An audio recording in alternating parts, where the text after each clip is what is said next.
What's up guys, it's Dwayne, back again for another video, back again for the reaction, and today is a great, wonderful, beautiful day because it's a Sweden day. Why Sweden is immensely, why did I say immensely, is immune.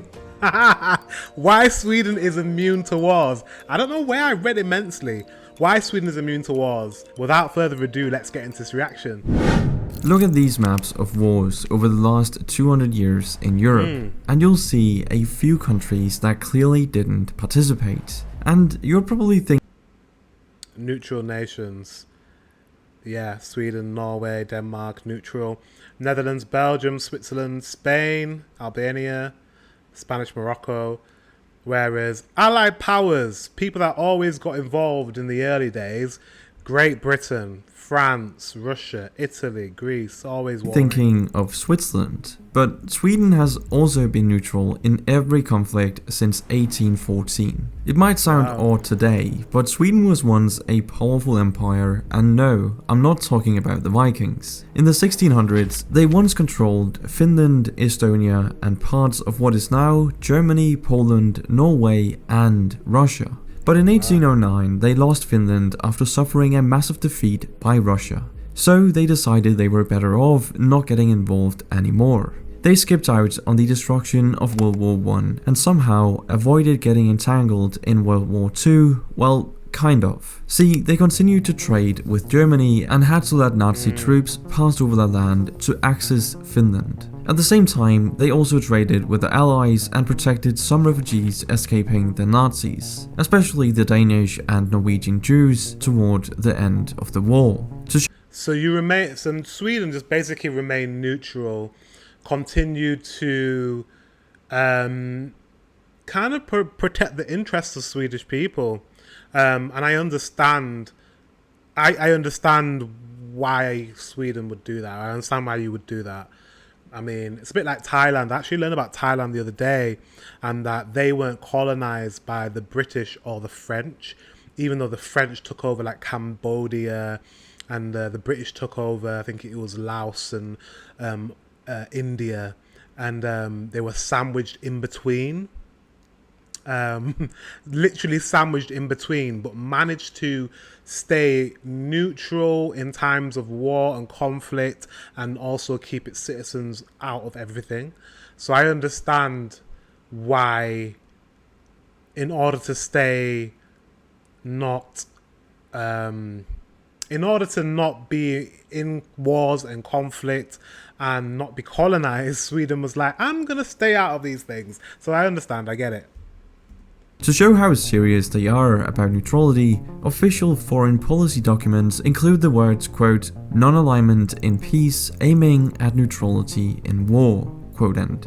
Since World War II, Sweden's official neutrality let it take on the role of conflict mediator over the years. In the late 1960s, for example, it secretly tried negotiating peace in Vietnam by sending messages between the Americans and Vietnamese communists. And in 1975, Sweden was the first Western country to open an embassy in North Korea, which still operates in Pyongyang today. The neutrality policy and reputation. I did not know that. Sweden, you have an embassy in North Korea. What? What? You have an embassy in North Korea? Which still operates in Pyongyang today. The neutrality policy and reputation as a mediator led to many Swedes taking top positions in the UN over the years, like the second UN Secretary General Dag Hammarskjöld. This long history of neutrality continued through the Cold War up to just recently. In a remarkable shift, Sweden has just announced it's finally joining NATO, bringing 200 years of neutrality to an end. You've probably heard of NATO before, but just to make sure we're all on the same page here, NATO is short for the North Atlantic Treaty Organization, and it's a US-led military and political alliance of countries in Europe and North America. It was created in 1949 to stop the spread of communism in Europe and defend Western Europe against an invasion by the Soviet Union. What's important is that each member has signed the NATO Treaty, which states in Article 5 that, quote, an armed attack against one shall be considered an attack against them all. Interesting. So it's taken this long for for you guys to join NATO, which I understand why you'd feel a bit of trepidation wanting to join forces with America, because, you know, they like to get into a lot of wars. And basically that by saying an armed attack against one shall be considered an attack against them all, what happens if someone, like anyone, attacks America? That means all of us have to get involved in their war. So I understand where that could be a bit like, and the hesitation of that. However, Sweden, you're very, very close to Russia, and Russia are acting a bit reckless at the moment, to say the least. So I can understand why you've joined NATO, because, yeah, if they decide to push into Finland, and you're just next door. Quote end. That means if a big country like Russia attacks a small country like Denmark, Denmark can count on the military support and resources of every other NATO country, including the US. In the late 40s, Sweden tried to create a neutral alternative to NATO called the Scandinavian Defence Union, but the US wanted Norway and Denmark to join NATO so they could put military bases on their land and sell them US weapons, so Sweden had to go alone. While NATO seemed to lose relevance after the Cold War ended, the organization has recently become incredibly relevant as Russia invaded parts of Ukraine and continues to threaten other countries. Which brings us back to why Sweden is now taking this drastic step. Let's consider what would happen if Sweden were attacked by another country if they weren't part of NATO. So let's use the example of Russia. If we look at total military personnel, Russia has Sweden outnumbered by an insane margin.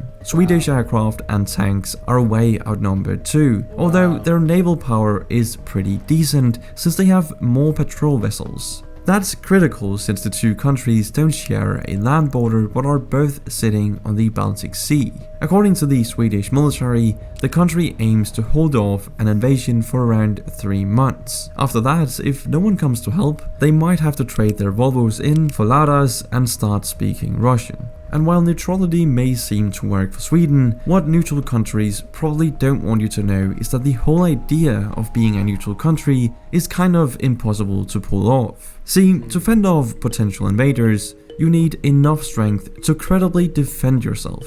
That's why Sweden makes those awesome Saab fighter jets, and why Sweden has a big arms industry for its size. I mean, it's the world's 14th largest arms exporter despite having a population of just 10 million. To put that into perspective, that's slightly more than the city of Seoul, South Korea, but in an entire country. It's inevitable that to get the best weapons and technology, one small country probably can't provide everything it needs. This is what historians Mikael Nilsson and Marco Wyss call the armed neutrality paradox. To put it simply, you need the best weapons so no one can force you to pick sides, but you still have to pick sides to get these best weapons. So during the Cold War, Sweden's military bought much of their equipment from the US, which meant they agreed to US demands. In many ways, Sweden was more of an informal NATO ally than an outright neutral country. In 1957, US helicopters landed on Swedish territory without permission. Sweden officially protested this violation of their sovereignty, but privately assured the Americans they were obliged to protest to prevent the Soviets from doing the same. This landing seemed like an isolated incident, but in reality, NATO had a secret flight path that passed over the southwest of Sweden all throughout the 50s and 60s, and the Swedish government was well aware of it. Still, the Americans had to avoid violating Sweden's airspace on the east coast, where Soviet radar could easily detect them. It might sound like the US could just push Sweden around whenever it wanted, The Americans asked them to join a secret embargo to stop selling military equipment to communist countries, giving them access to the very best American weapons in exchange. So yeah, for America, it sounds like Sweden is valuable. You guys are valuable to the US because of your close proximity to Russia. They want you on side. They need you on side so that they can push their armed forces through, put surveillance in place. They can do military acts of warfare to show Russia, listen, we're not too far away from you. And I can understand why Sweden's like, I don't really want to be used. I understand you guys are like, I don't really want to be used as a pawn in war. Like, but on the flip side, do you want to be used by Russia? Or do you want to be invaded by Russia? So you just have to take a stand. It's a difficult one, isn't it? Exchange. Still, the Americans couldn't just force Sweden to do what they wanted.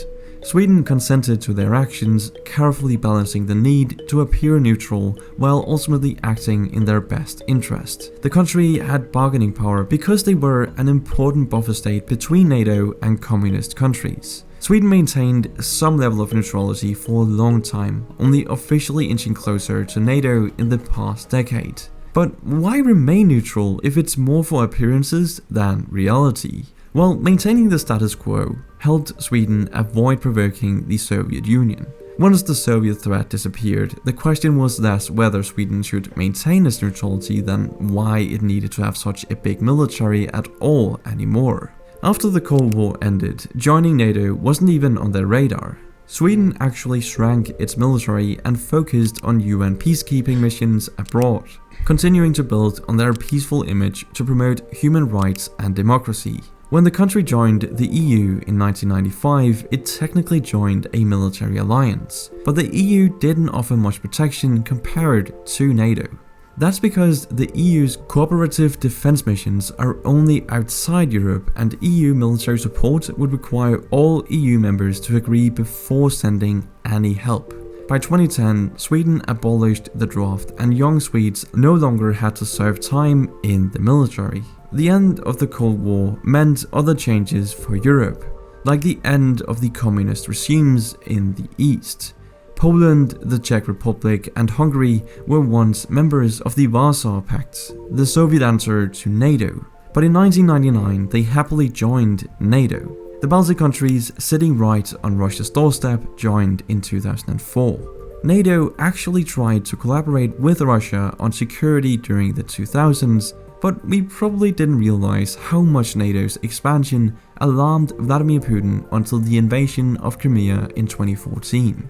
Yeah, I understand that as well, because Sweden, you guys are probably thinking, if we join NATO, it's gonna rub Russia up the wrong way. They're gonna get a bit nervous, like, why is NATO pushing itself closer to us?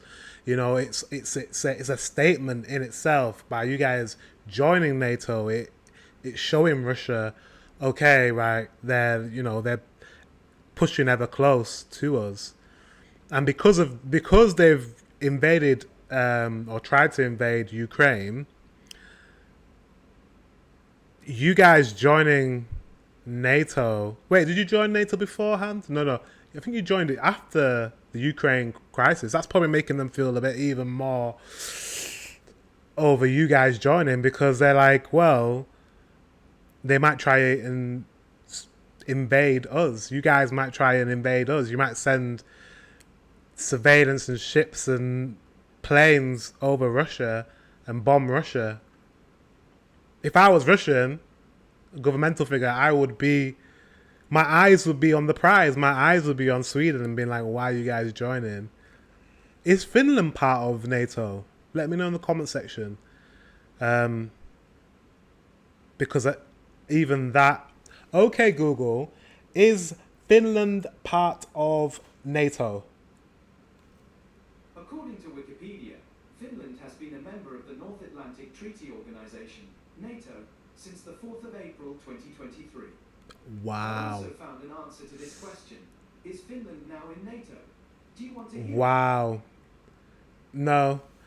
Wow. So this year, Finland, that definitely is a act of, even more so than you guys joining in 2022, Finland joining this year, that would, if I was Russia, I'd be nervous because they share a huge border with Russia. So even more so, that's, that would be like alarm bells. The invasion showed that Europe wasn't as stable as we had thought, suddenly changing the equation for both Sweden and NATO as a whole. Sweden changed its defense strategy away from peacekeeping, increasing collaboration with NATO and reinstating the draft in 2018, opening it up to include women. If you look at every year since 2014, Sweden has inched closer to NATO each year, even before public opinion was in favor of joining. In a 2017 report, Sweden's military stated, quote, "Sweden will not remain passive if another EU member state or Nordic country suffers a disaster or an attack. We expect these countries to take similar action if Sweden is affected." Quote end. Though it stated Sweden would need to defend itself for a while before other countries came to its aid. The country also has done a lot to prepare for NATO membership, adopting English as its operational language back in the 90s, becoming a NATO host nation in 2016, and adopting NATO interoperability standards. What that means is standardizing their weapons, training, and procedures so different countries can quickly work together in a crisis. As a host nation, Sweden can more easily help or ask for help from NATO and can host exercises on its soil. After taking so many steps, Sweden was ready to join NATO by the time Russia invaded Ukraine in February of 2022. Once public opinion shifted in favor of joining, the wheels were already moving, and it was only a short leap to become the 31st NATO member alongside Finland. So, while Vladimir Putin might decry yet another country joining NATO, NATO membership is less of a big deal than it's made out to be because Sweden was already so close. And while it was a shock to see 2 centuries of neutrality finally come to an end, there is a very good reason why Sweden and Finland want to join so quickly. In theory, any European country can join NATO. In reality, they have to be invited first and meet certain conditions, like being democracies with market economies and reforming their military to be compatible with NATO. Most importantly though, they can't have any ongoing conflicts, which is a fact that has been exploited by Vladimir Putin before in Georgia in 2008 and now in Ukraine. That means if Sweden gets invaded before joining, it wouldn't be eligible to join NATO and benefit from its collective defense. This is also why Putin publicly warned Sweden against joining, since once they're in NATO, they're a lot harder to invade. Well, right, okay, that makes sense. So he was like probably looking at Finland like, Finland is tasty, and then Sweden, you are tasty as well, I want to invade you. And it was rightly so, Finland and Sweden, you guys are probably a bit worried that he would turn to you guys to invade. But now you're part of NATO, he wouldn't dare, because that would be World War III, which we don't want. Well, there are safety in numbers, especially when you join an organization that calls Russia its #1 threat. Now that the 2 countries are set to join NATO, there's not much Putin can do about it. But that's it for this video. Thank you for watching, and I'll see you in the next one. That's interesting. Why Sweden is immune to wars. This is a good title for a video, and he's turned it into a video about NATO. It's very interesting. Yeah, I think personally you made the right choice. You don't want to turn into Little Russia. Nobody wants to turn into Little Russia right now. So I think you made the correct choice, which I am happy about. Because we need to protect each other. All the European countries, the West, we do, from certain nations that have sinister interests at hand. Guys, thank you very much for watching. It's a bit of a serious one. Until the next one, I will see you very soon.